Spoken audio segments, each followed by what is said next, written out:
अस्सलाम वालेकुम dear students, मैं हूं अब्दुर्रहमान। आज की इस लेक्चर में हम बात करेंगे कि राइबोसोम्स क्या होते हैं। तो राइबोसोम एक ग्रैन्युलर स्ट्रक्चर है, एक डेंस राउंड स्ट्रक्चर है present in the cytoplasm of eukaryotic cell. यानी ये एक ग्रैन्युलर स्ट्रक्चर है जो कि साइटोप्लाज्म में मौजूद होता है।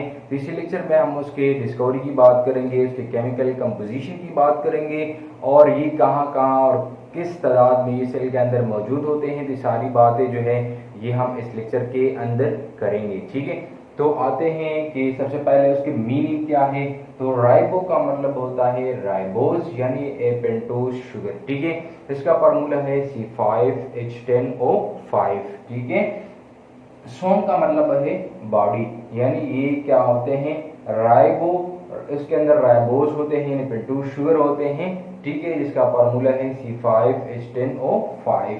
ठीक है, और ये टैनिक ग्रैन्युलर स्ट्रक्चर होते हैं प्रेजेंट इन द सेल और cell present in the cell, या तो ये फ्री फॉर्म में होते हैं या फिर ये attach to rough endoplasmic reticulum. जो external surface of rough endoplasmic reticulum होते हैं ये उसी के साथ अटैच होते हैं। ठीक है, डिस्कवरी की बात कीजिए तो पेलेट ने 1955 में उसको दरियाफ्त कर लिया था। अब डिफिनीशन करते हैं कि राइबोसोम्स क्या होते हैं। राइबोसोम्स और स्मॉल डेंस राउंडेड ग्रेन्यूल्स, ये क्या होते हैं स्मॉल डेंस राउंडेड ग्रेन्यूल्स होते हैं। ये इस तरह के ग्रेनुलर फॉर्म में जो है ये सेल के अंदर मौजूद होते हैं। इस तरह डेंस राउंड स्ट्रक्चर ये बनाता है। ठीक है, और ये कहाँ पर मौजूद होते हैं सेल्स के अंदर। ठीक है, सेल के इनसाइड ये मौजूद होते हैं, मतलब साइटोप्लाज्म में ये मौजूद होते हैं। ठीक है, इन फ्री फॉर्म और attach to external surface of endoplasmic reticulum. जो एंडोप्लाज्मिक रेटिकुलम होते हैं, ठीक है, ये उसके साथ अटैच होते हैं। फॉर एग्जांपल ये हमारे पास एंडोप्लाज्मिक रेटिकुलम है, तो ये उनके साथ इस तरह अटैच होते हैं और उनका काम क्या होता है, उनका काम होता है प्रोटीन सिंथेसिस। ठीक है, तो ये तो या फ्री फॉर्म में साइटोप्लाज्म के अंदर मौजूद हो सकते हैं या फिर ये रफ एंडोप्लाज्मिक रेटिकुलम, जो external surface of rough endoplasmic reticulum होता है ये उनके साथ अटैच होता है। ठीक है, और इनका काम क्या होता है, उनका काम प्रोटीन सिंथेसाइज करना होता है। लेट्स सपोज ये हमारे पास सेल है। ठीक है, ये सेल के अंदर न्यूक्लियस है और ये इन न्यूक्लियस के करीब ही हमारे पास एंडोप्लाज्मिक रेटिकुलम मौजूद है।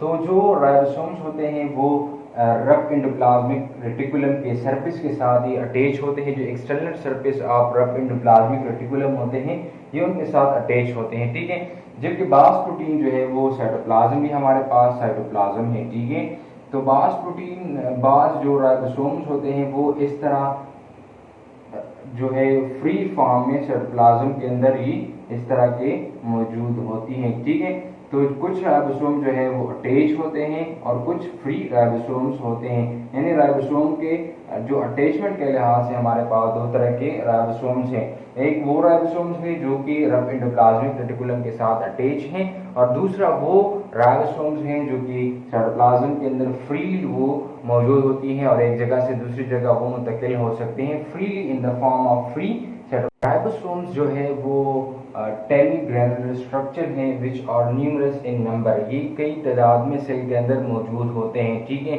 यानी फॉर एग्जांपल अगर एक सेल है वो ज़्यादा प्रोटीन की सिंथेसिस करता है तो वहाँ पर ज़्यादा तादाद में राइबोसोम्स मौजूद होते हैं, क्योंकि राइबोसोम का काम ये होता है कि वो प्रोटीन को सिंथेसाइज करे। तो अगर एक सेल है वो ज़्यादा एक्टिव है, ज़्यादा प्रोटीन की ज़रूरत है उनको, तो वहाँ पर ये ज़्यादा तादाद में मौजूद होते हैं ताकि ज़्यादा प्रोटीन को तैयार कर सके और जो सेल्स की नीड है वो पूरा कर सकें। The RNA present in the ribosome is called ribosomal RNA। जो RNA राइबोसोम्स के अंदर मौजूद होते हैं जिनका काम प्रोटीन सिंथेसिस करना होता है तो उसको राइबोसोमल RNA कहा जाता है। यानी राइबोसोमल RNA, जो RNA राइबोसोम्स के अंदर होता है उसको राइबोसोमल RNA कहा जाता है। ठीक है, और इसी वजह से उसको राइबोन्यूक्लियो पार्टिकल भी कहा जाता है। राइबो का मतलब होता है राइबोज और न्यूक्लियो पार्टिकल का मतलब ये है न्यूक्लियो पार्टिकल। ठीक है, यानी ये क्या होते हैं, जो आरएनए उसके अंदर मौजूद होते हैं उसको राइबोसोमल आरएनए कहा जाता है।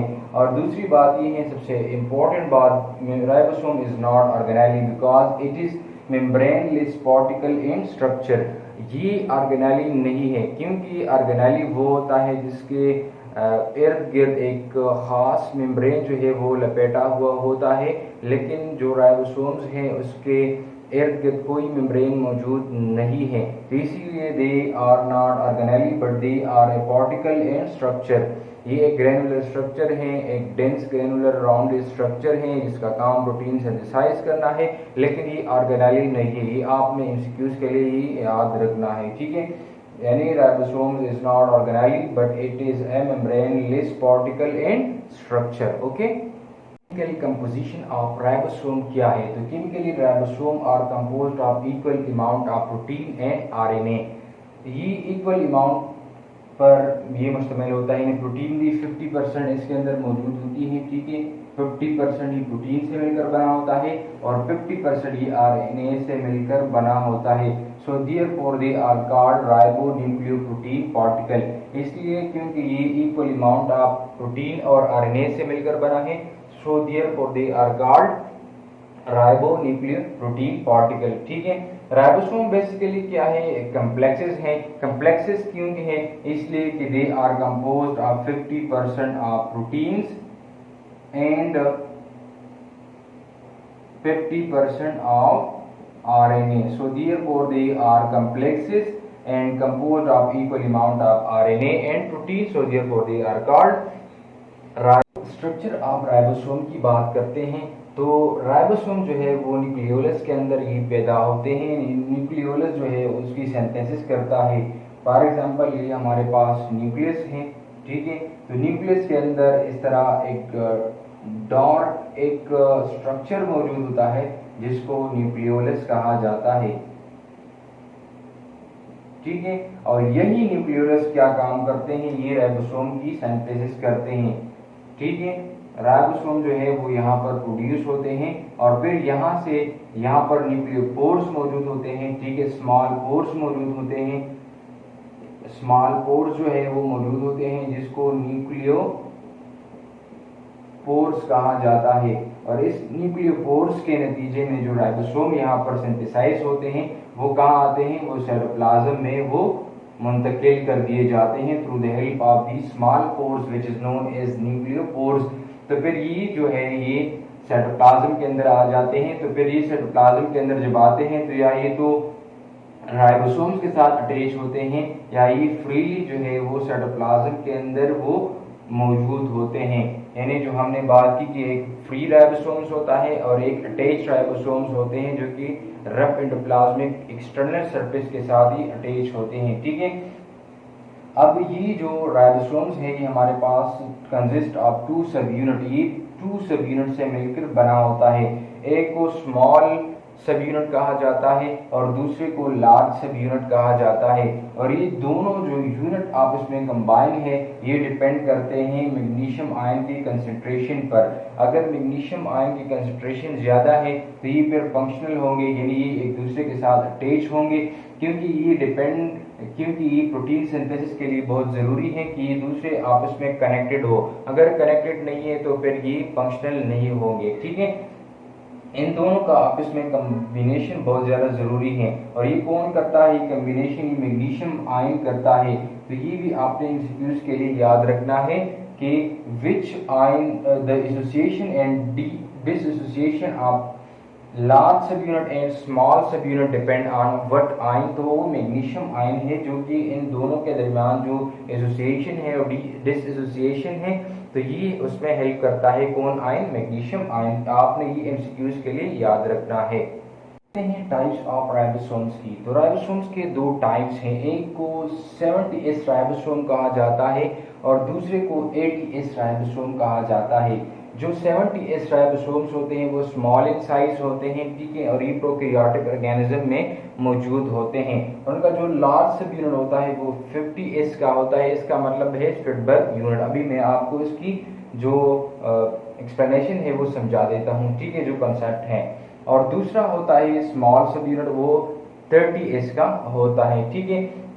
जो ATS राइबोसोम्स होते हैं वो लार्ज साइज राइबोसोम्स होते हैं जो कि यूकेरियोटिक ऑर्गेनिज्म में ही मौजूद होते हैं, और इसका लार्ज सब यूनिट 60S का होता है, निस्बर्ग का होता है, और स्मॉल सब यूनिट वो 40S का होता है। लेट्स सपोज फॉर एग्जांपल मैं उठा लेता हूँ यूकेरियोटिक वाला राइबोसोम को, ठीक है, तो वो कितना है, वो 80S का है, ठीक है, कितना है 80S का। ये मैंने उठा लिया और मेरे पास एक मशीन है जिसको सेंट्रीफ्यूज मशीन कहा जाता है। ये इस मशीन में मैंने कौन सा वाला राइबोसोम डाल दिया, वो मैंने 80S वाला राइबोसोम उसके अंदर डाल दिया, ठीक है। तो जब मैंने ये डाल दिया तो मैंने इसको रन किया, इसको मैंने स्पीड दे दी, ठीक है। जब मैं उनको स्पीड मैंने दी, तो मैंने जब स्पीड दिया तो ये जो 80S राइबोसोम है ये हमारे पास 80 स्पीड तक जब हमारे पास सेंट्रीफ्यूज की वो स्पीड पहुंच गई, तो ये जो लार्ज जो बड़ा जो लार्ज साइज वाला राइबोसोम है 80S वाला, तो ये यहाँ पर इस 80 जो डिग्री है 80, ठीक है, इस स्वीटबर्ग, तो इस पर ये आइसोलेट हो गया, तो इसलिए हम उसको 80S राइबोसोम कहते हैं। तो अब मैंने बात की कि जो लार्ज सब यूनिट उसका होता है वो 60S का होता है, ठीक है, जो इस यहाँ पर मैंने उसका स्ट्रक्चर ड्रा किया था। तो ये जो उनका यूनिट है ये 40S का है और ये 60S का है।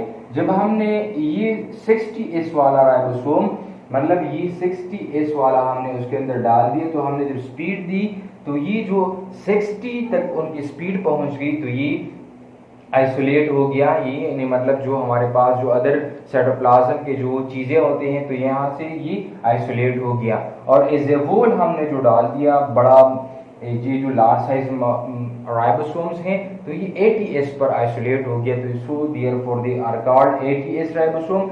और जो 70S राइबोसोम है वो हमारे पास 70 स्वीटबर्ग यूनिट पर ही आइसोलेट होता है, और इसको कोएफिशिएंट ऑफ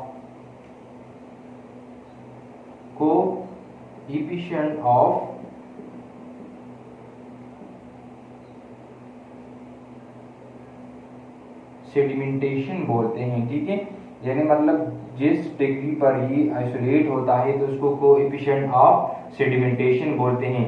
तो लार्ज साइज जो राइबोसोम है उसका 80S है कोएफिशिएंट ऑफ सेडिमेंटेशन, जबकि स्मॉल साइज वाले राइबोसोम की 70S है, यानी कोएफिशिएंट ऑफ सेडिमेंटेशन वो प्रोकैरियोटिक वाले राइबोसोम की 70S है और यूकैरियोटिक वाले राइबोसोम की वो हमारे पास 80S है, ठीक है। तो ये था थोड़ा सा कंसेप्ट, अगर आपको समझ ना आया हो इसका तो आप कमेंट बॉक्स में आप पूछिए, ठीक है। एक 70S राइबोसोम होते हैं जो कि प्रोकैरियोटिक ऑर्गेनिज्म में होता है, और एक वो 80S राइबोसोम होता है जो कि वो यूकैरियोटिक ऑर्गेनिज्म में मौजूद होता है। ये 80S वाला लार्ज साइज होते हैं और 70S वाला वो स्मॉल साइज होते हैं। अब ये जो सेडिमेंटेशन है तो जो मोर वेटेड होंगे, जो ऑर्गेनेली या जो पार्टिकल मोर वेटेड का होगा तो वो जो है वो जल्दी नीचे बैठ जाएगा, और जो स्मॉलर साइज के होंगे जो जिनका साइज स्मॉल होगा वो सबसे आखिर में वो बैठ जाएगा। तो ये डिपेंड करते हैं वेट पर, मोर वेटेड और मोर जल्दी सेडिमेंट हो सकेंगे, और जो लेस वेटेड पार्टिकल होंगे वो as compare to the more weighted one वो स्मॉल, वो थोड़ा आहिस्ता से बाद में वो सेडिमेंट होगा, ठीक है। तो जो यहाँ पर जो सेडिमेंट आएंगे तो वो मोर वेटेड के पहले आएंगे, इसके बाद फिर इससे जो हल्के होंगे वो सेडिमेंट हो सकेंगे, ठीक है। तो ये था टाइप्स ऑफ राइबोसोम्स, ठीक है। जो हम एस लिखते हैं राइबोसोम की, तो एस क्या है, एस इंडिकेट स्वीटबर्ग यूनिट। ए एक स्वीटबर्ग यूनिट है। स्वीटबर्ग एक साइंसदान था जिन्होंने इस फिनोमेना को जो सर्टिफिकेशन होती है उस प्रोसेस को, इस फिनोमेना को उन्होंने दरियाफ्त कर लिया था। तो इसी वजह से ये जो यूनिट है स्वीटबर्ग यूनिट कहलाता है। Which specifies sedimentation rate of certain particle in a medium during ultra centrifugation. ये क्या काम करते हैं, सेडिमेंटेशन को एफिशिएंट को एक्सप्रेस करता है कि पार्टिकल आप सेंट्रीफ्यूगेशन करते हैं तो इस कौन से और किस वो यूनिट पर ये अलहदा हो जाते हैं, सेपरेट हो जाते हैं, तो इसको स्वीटबर्ग यूनिट कहा जाता है, और इसे हम एक्सप्रेस करते हैं एस से, ठीक है। अब जो राइबोसोम्स होते हैं उनका काम होता है प्रोटीन सिंथेसिस। तो ये जो राइबोसोम्स होते हैं वो अटैच हो जाते हैं बहुत सारे मैसेंजर आरएनए के साथ पर प्रोटीन सिंथेसिस। तो इस प्रोसेस को, इस स्ट्रक्चर को क्या बोलते हैं? इस प्रोसेस को और इस स्ट्रक्चर को पोलिसोम कहा जाता है। And many ribosomes get attached to the same strand of messenger RNA from protein synthesis is called polysome. ये हमारे पास ये जो रेड कलर का लाइन आपको दिख रहा है ये हमारे पास मैसेंजर आरएनए है और ये मैसेंजर आरएनए के साथ बहुत सारे राइबोसोम जो है वो अटैच हो गए हैं। तो इसको हम क्या बोलते हैं? इस स्ट्रक्चर को पोलिसोम बोलते हैं। और ये क्यों इकट्ठे हो जाते हैं? ये इसलिए इकट्ठे हो जाते हैं कि वो प्रोटीन को सिंथेसाइज कर सकें। अब राइबोसोम का क्या काम है? प्रोटीन सिंथेसिस करता है। तो जो प्रोटीन सिंथेसिस करता है इसमें कौन कौन इन्वॉल्व होता है? सबसे पहले डीएनए इन्वॉल्व होता है। ये ऑर्गेनिज्म के जो यूकैरियोटिक ऑर्गेनिज्म होते हैं उसके जो न्यूक्लियस होते हैं उसके, तो ये पैगाम भेजता है किसको? मैसेंजर आरएनए के जरिए कि किस तरह के आपने प्रोटीन सिंथेसाइज करनी है। ठीक है, इसके अलावा जो आरएनए होते हैं, जो ट्रांसफर आरएनए होते हैं, मैसेंजर आरएनए होते हैं, राइबोसोमल आरएनए होते हैं, ये तीनों जो है प्रोटीन सिंथेसिस में इन्वॉल्व होते हैं। ये अपना एक बहुत बड़ी टॉपिक है, इंशाल्लाह फर्स्ट ईयर में उसको हम पढ़ेंगे। प्रोटीन सिंथेसिस एक अपना एक टॉपिक है। ठीक है, तो ये बहुत सारे जो न्यूक्लियोटाइड्स होते हैं ये इकट्ठे हो जाते हैं यहाँ पर इसे through the help of transfer RNA के जरिए से, और फिर ये जो है ये पॉलीन्यूक्लियोटाइड चेन बनाता है और पॉलीन्यूक्लियोटाइड चेन को प्रोटीन कहा जाता है। तो प्रोटीन जो है वो बन पाते हैं। अब ये जो माइटोकॉन्ड्रिया है और क्लोरोप्लास्ट है ये हमारे पास 70S होते हैं, यानी जो उसका जो राइबोसोम्स होते हैं वो छोटे साइज के होते हैं। तो सो देयरफॉर दे शो प्रोकैरियोटिक ओरिजिन, ये हमारे पास प्रोकैरियोटिक ओरिजिन को एक्सप्रेस करता है।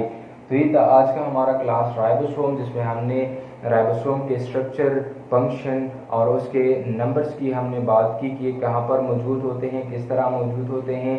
आइए फ्री फॉर्म में मौजूद होते हैं या फिर ये अटैच होते हैं किसी बॉडी के साथ, किसी स्ट्रक्चर के साथ। तो आई होप आपको आज की लेक्चर का समझ आ गया होगा। लेक्चर के हवाले से कोई भी क्वेश्चन, कोई भी सवाल हो तो आप कमेंट बॉक्स में हमसे पूछ सकते हैं। इंशाल्लाह हम कोशिश करेंगे कि आपके लिए अच्छी से अच्छी वीडियो ले आए, आपकी कंसेप्ट को हम क्लेरिफाई करें और आपको जो स्टडी हो उसके मुताबिक हम आपके लिए मटीरियल, अच्छी सी मटीरियल प्रोवाइड करें ताकि आप आगे बढ़ सकें और अपनी जो स्टडी है उस पर आप फोकस कर सकें।